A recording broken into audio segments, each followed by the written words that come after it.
Hello, I'm in a 2015 Mazda Mazda 3, and today I'm going to show you how to check your oil level. So first you open the hood, and then with the vehicle off and the motor off, you'll pull your dipstick here, all the way out, and then I'd wipe it clean with a good rag or paper towel, stick it all the way back in, and then pull this right back out again.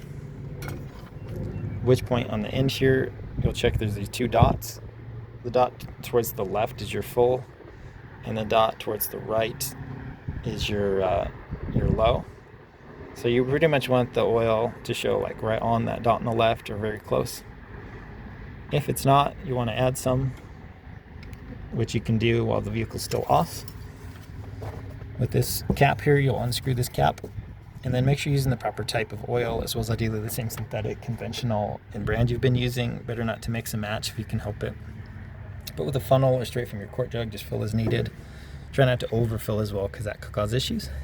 But once you've added, screw this back on nice and tight. And then I'd start the motor for like 5 seconds or so to circulate the new oil.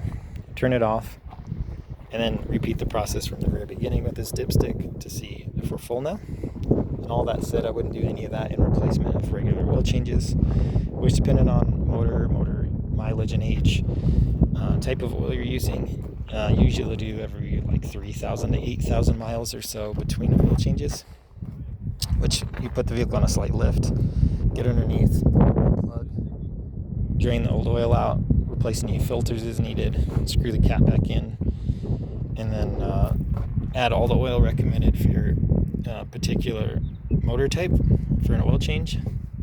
Screw this back on nice and tight, and then again start the motor for like 5 seconds to circulate the new oil, turn it off, and then repeat the process once again with this dipstick from the beginning to see if we're on the full mark or not. But I hope this is helpful. Hope you have a wonderful day.